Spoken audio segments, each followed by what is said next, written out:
System for the 2014 Chevrolet SS. Before we begin our installation, let's take a moment to go over all the components. When you receive your air intake system, the air filter and the airbox adapter will be shipped inside of the airbox assembly. Start with the Phillips screwdriver. Turn each screw approximately 2 revolutions and then work your way to the next one. You also want to be very careful not to scratch the polycarbonate glass.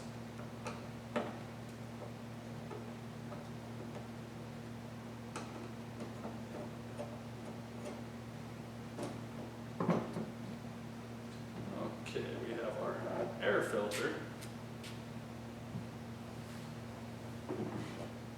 our airbox adapter, our inlet elbow, our 4 hose clamps, heat shield,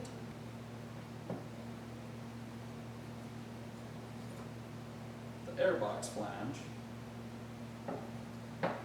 our step hose,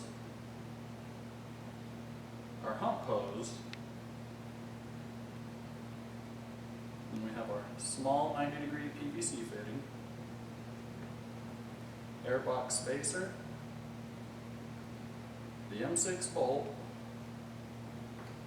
our M6 nut, 5 of the 1032 screws, and our breather hose. Please take a moment to double check that you have all your components before beginning the installation process.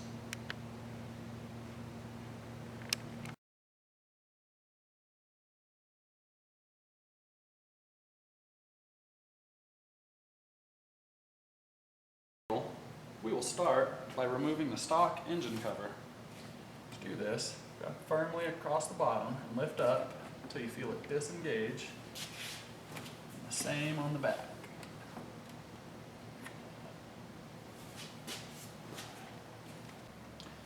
Using a small or pocket screwdriver, we will disengage the breather tube by sliding the release tab towards the front of the car and pulling the breather tube towards the front of the car, slide it off the barbed fitting.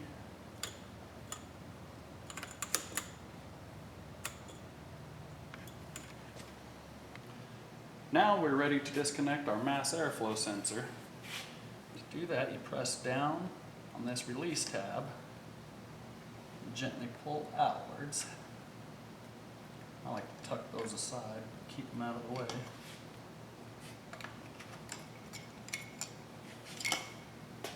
Next, using a 10mm deep socket, we're going to remove these 2 nuts retaining the stock airbox.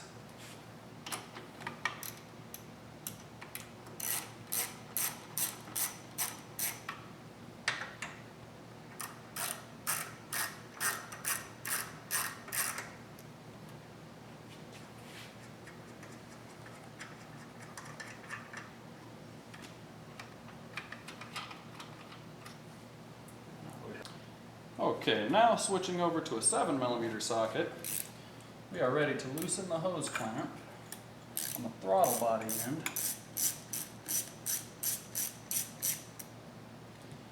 Now we're just going to slide that off the throttle body. Using both hands under the airbox, you're going to pull it straight upwards.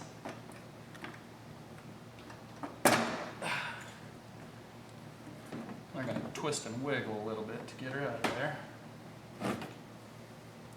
Now we're ready to go to a table or workbench to start the disassembly of the mass airflow sensor. The mass airflow sensor, as well as the rubber coupler, will be reused for the Roto-Fab air intake system. To remove those, take your 7mm socket, and loosen up both hose clamps.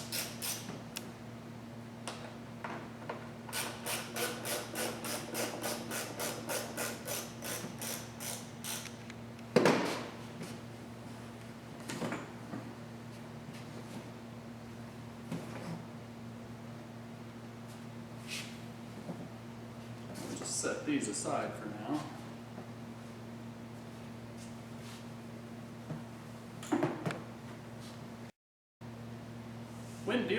mass airflow sensor, it is very important not to reach your hand in either of the ends, as the components are delicate and very easily damaged.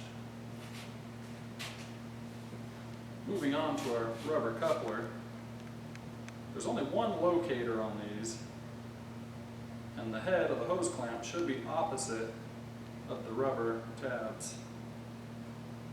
If it is not, there's only one oval locator.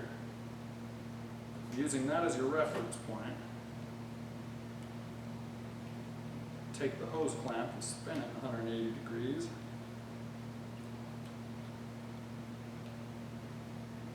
Line it up on the oval locator and make sure the rubber tabs are opposite of the head on the hose clamp. And our rubber coupler, we're going to slide it on the airbox adapter so that the head of the hose clamp is parallel with this little hash mark on the airbox adapter. We have ours colored silver for clarity. Double check it again to make sure it's fully seated. Now with our previously removed mass airflow sensor, we'll start by lining up this tab on the rubber coupler with this tab on the mass airflow sensor. We're going to slide it in and butt it up right there first, and work our other side in. If they happen to go in too far, pull the airflow sensor up from the airbox adapter until they look parallel.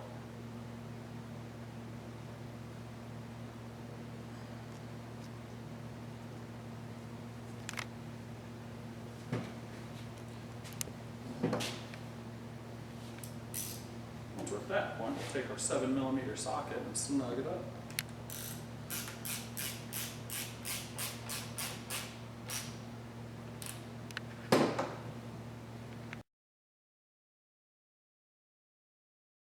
Okay, now we're ready to install our mass airflow sensor assembly onto our airbox. Taking the mass airflow through the lid,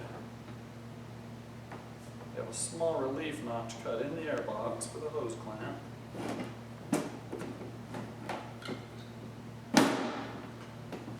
And after you have it in, we're going to rotate it 180 degrees so that the head on the hose clamp is slightly below a molded M on the airbox. Once you have that in place, you'll take your airbox flange, and notice it has a small T stamped on the top side of it. With that small T facing the airbox, we'll slide it over our mass airflow assembly, once again using the relief cutout.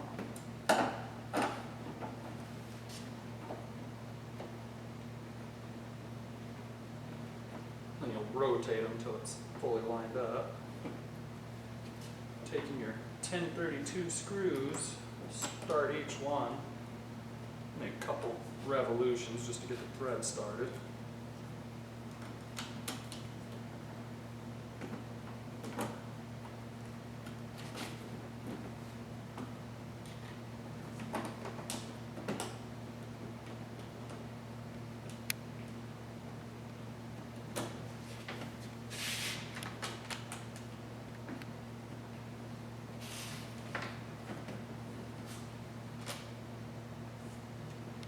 Once we have all 5 of them started, use our Phillips screwdriver to tighten them the rest of the way down.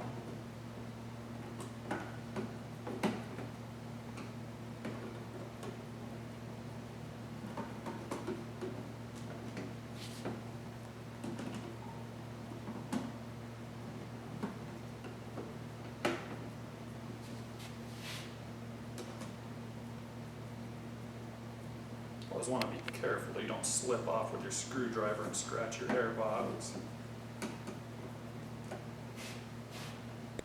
On the car, using a T30 Torx bit, you're going to remove the factory stud for your stock airbox.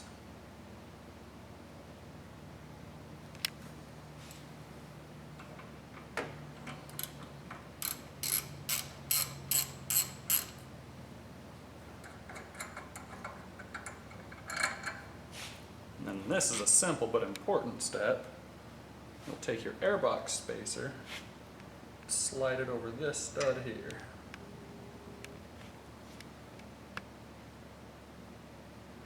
Okay, now we're ready to install our heat shield. You will notice there's a slot cut in the heat shield where a wiring harness will go. As you're going in with the car, keep a close eye on it. You may have to lift up the wires to fully engage it in that slot as you're going in.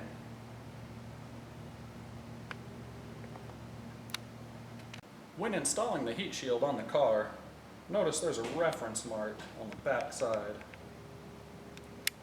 We'll be using that to help line it up and make sure we're not pinching any of our wires.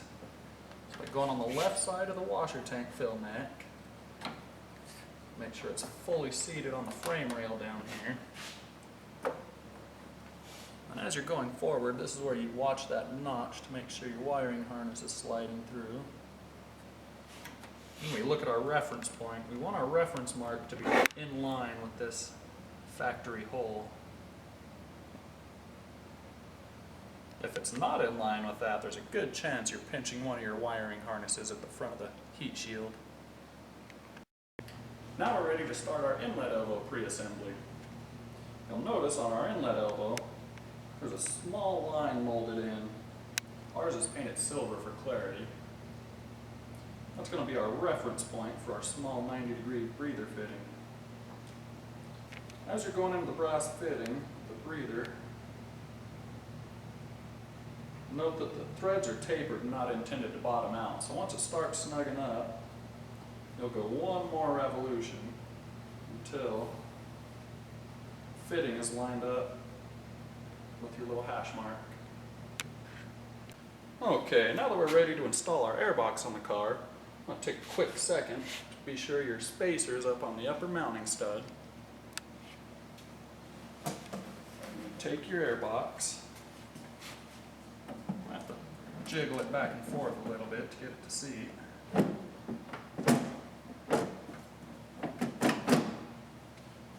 When you're opening the lid, you want to be careful to make sure the lid doesn't come in contact with your hood strut. Ours has black electrical tape to keep them from hitting. Double check, make sure your airbox is fully seated. And then you take your M6 bolt and start it on the bottom.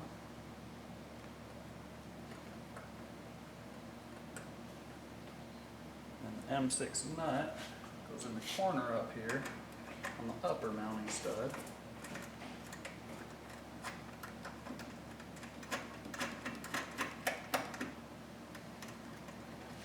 Tighten those down.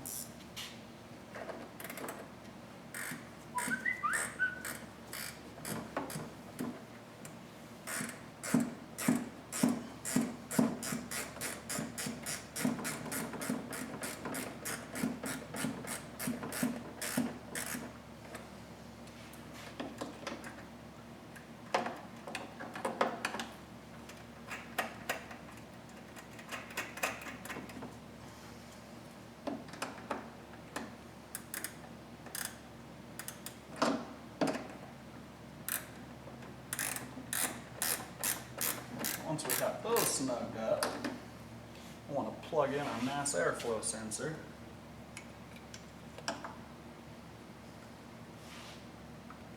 You'll know it's fully engaged by the click it makes when it slides on.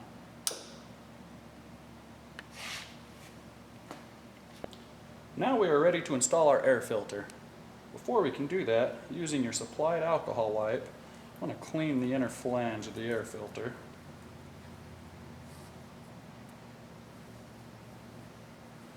As well as the outer flange on the airbox adapter.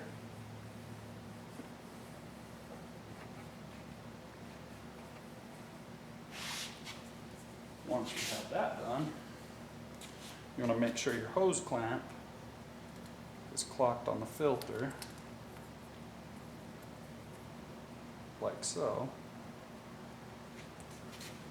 Be careful as you're going in so you don't damage the mesh on the filter.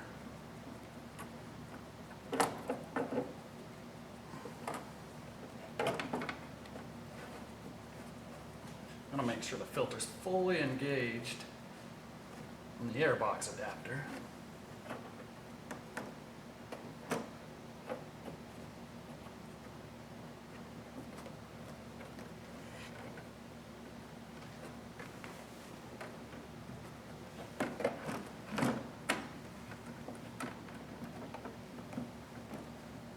Notice this one has the silver one in it. I always clock those so it's not visible.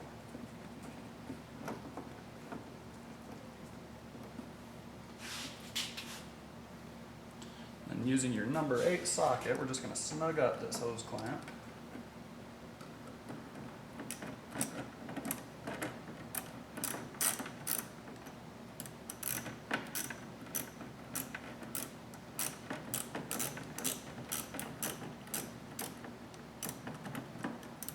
Before I fully snug it up, I just want to double check and make sure it's fully seated.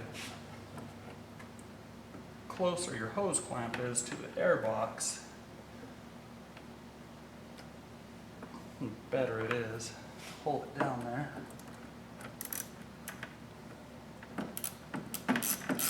Once you're sure the filter's fully seated, I'm going to go ahead and snug it up the rest of the way. Sometimes easier said than done.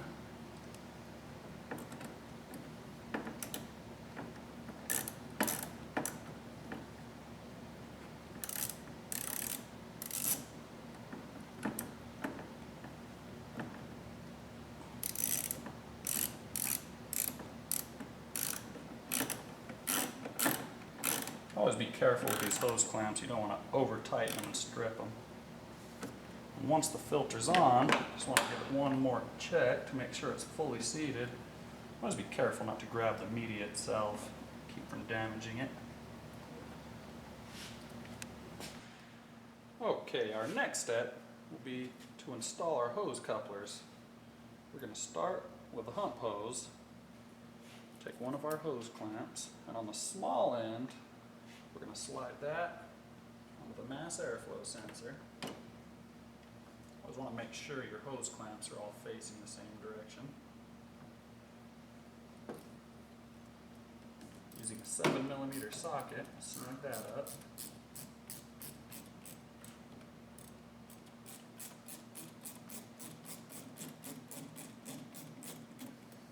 Once again, very important not to over tighten these hose clamps.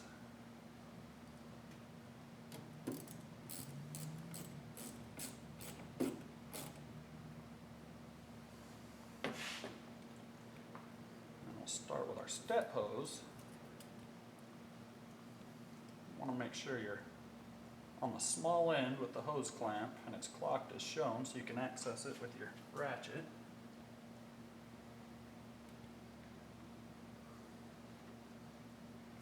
Snug that one up.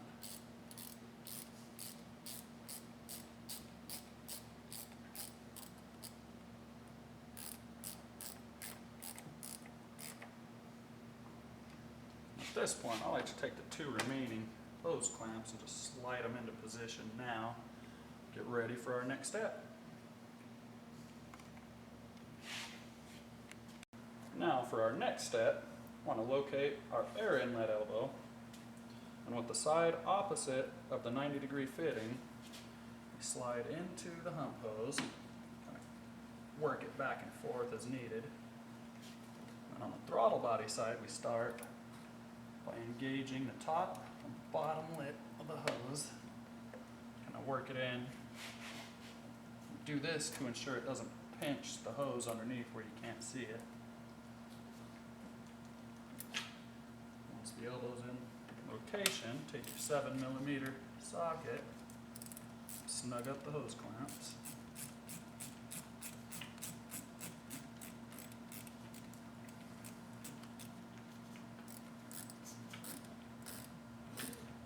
I want to keep in mind too, after installation's complete, after you drive it the first couple of times, you might want to come back and snug up the hose clamps, as they the heat can cause them to stretch.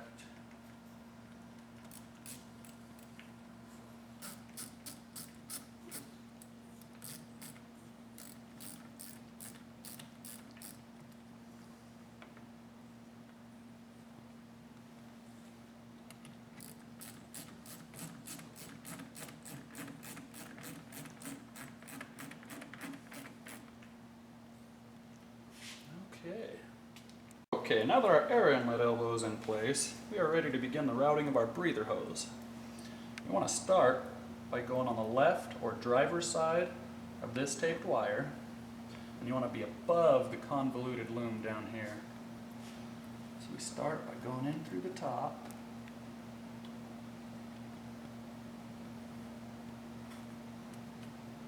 Use your fingers to kind of wiggle it through there.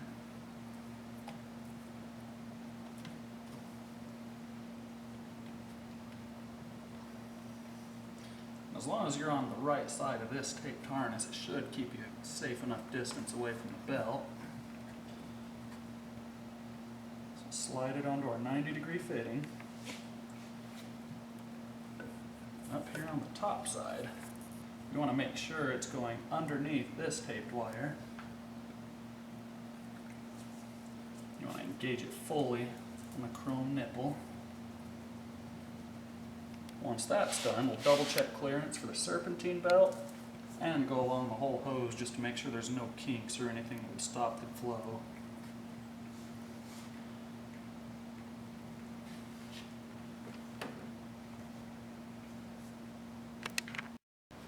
Okay, there's a specific procedure for closing the airbox lid. As you're going down, you want to make sure your screws are lined up with the retainers. Taking your Phillips screwdriver, you want to start on the back two screws, engage them about a revolution or so on this one, about 2 on this one. You just want to screw these till your front screw makes good contact with the retainer. Then we just work our way around about 2 or so revolutions per screw. And as you're going down, it's important. The lid doesn't fully seat, so you just want to tighten them down until the lid is flush with the edge of the airbox.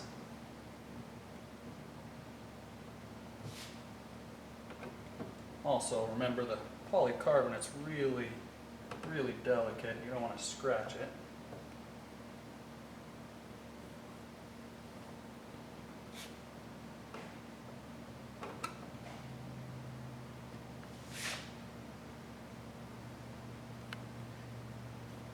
Finally, we are ready to reinstall our stock engine cover. To do so, standing at the front of the car and holding the front of the cover up, you want to rest the horseshoe grommets on your fuel rail. I like to use the dipstick as a reference, front to back. We're going to engage our rear horseshoe grommets and then our front horseshoe grommets. The installation of your Roto-Fab cold air intake is complete.